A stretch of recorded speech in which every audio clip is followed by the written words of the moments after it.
Yo, what is going on, everybody? It's Juan Solo here with ASQD Gaming, and welcome back to the channel. Thank you so much for tuning in today, guys. I hope you guys are having a great Saturday. It is really, really cold where I'm at, and it's a good day to stay inside and grind some YouTube. So, today's video, we are going to be talking about the sniping in Ghost Recon Wildlands.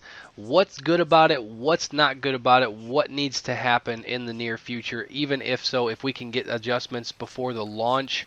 I don't know exactly what they changed after the beta, but okay, so we're just going to jump into it. So the first things first, the bullet drop in this game is a little extreme just, for what it is. It kind of, like I've said this in a few of my other videos, it feels like you're shooting an airsoft gun because there's a lot of bullet drop. For being the snipers that are in this game that you're using, there's an extreme amount of bullet drop for what you're using. I understand what Ubisoft is trying to do with the way the distances and everything work in this game, the draw distance, how far you can see and render and all that stuff. I understand what they're trying to do with the bullet drop. They're kind of making it so you actually, have to compensate for it, just because of the fact that, 300, 400, 500 meters, you're going to get a decent amount of bullet drop in a sniper rifle, and if it was more realistic, you could basically aim on target and be hitting people at those distances. So I understand they're trying to make it a little bit more challenging to snipe, because sniping is very crucial in Ghost Recon Wildlands, and a lot of times it really gives you the upper hand, being able to shoot that far, especially if you take off the suppressor off the sniper rifle, and it makes it so that the bullet has more velocity and it's going to have a little bit less bullet drop, and you're going to actually be far enough away that the enemy isn't going to hear the shot. But I just think it needs a little bit of fine-tuning, because I don't think it is exactly where it needs to be. I think it needs to be, the bullet drop needs to be decreased just a little bit. And then one of the other biggest things that I'm almost positive that that was not in the closed beta or the open beta, correct me if I'm wrong, but it's something that literally every game that you have a sniper needs to be in those games, and that is zeroing your scope. Being able to zero your scope, I think, is something crucial when you're in a game like this and there's a lot of sniper gameplay.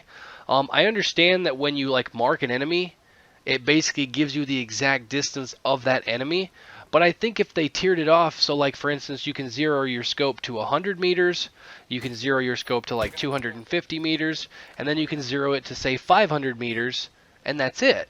That would be something. It would be better than nothing. And I think if they did this, obviously if you could zero it to 250 and 500 and say your enemy is at 340 meters, obviously you're still going to have to compensate for that. But for instance, if there's a guy that's 600 meters away, you can set it to 500 and, obviously just elevate your shot a little bit. It wouldn't be like you're having to compensate for 600 meters worth of bullet drop. You can set it to 500 and then you only have to worry about that 100 meters of bullet drop, So I think this is something that Ubisoft really needs to take a look at, and it needs to be added into the game. I doubt we're going to see it before the launch, or basically at launch, because obviously the closed beta and the open beta weren't that long ago, and I don't think that mechanic, it might not even never come to the game, which honestly that would be an absolute shame. Because of the amount of sniping that goes on in Ghost Recon Wildlands, it's a feature that really would elevate. It would elevate the game. It would bring a whole new mechanic in, and I think it would elevate the sniping in Ghost Recon Wildlands to the next level. I just think it's something that needs to happen, and I think it would be really fun, especially if you could basically zero your scope to 500 meters, and then there's an enemy out there that's at maybe 1500 meters.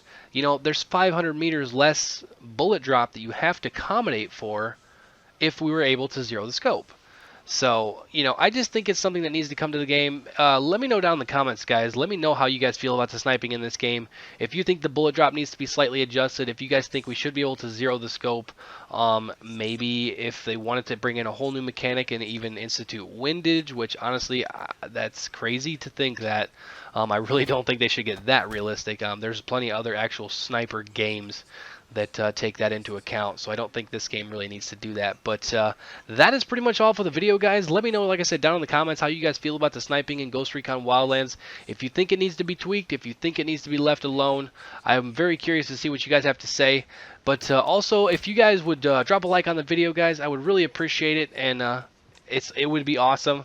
Also, if you guys are new around here, make sure to subscribe for more Ghost Recon Wildlands content all the way up through the launch on Tuesday, and I will be rolling out as many videos as physically possible, trying to do some new things and some new series and stuff like that covering Ghost Recon Wildlands, and I really think you guys are going to enjoy it. So make sure to hit that subscribe button and turn on notifications so you guys don't miss out on any of the content. But yeah, that's all, guys. Thank you so much for watching, and I will catch you guys later. Peace out.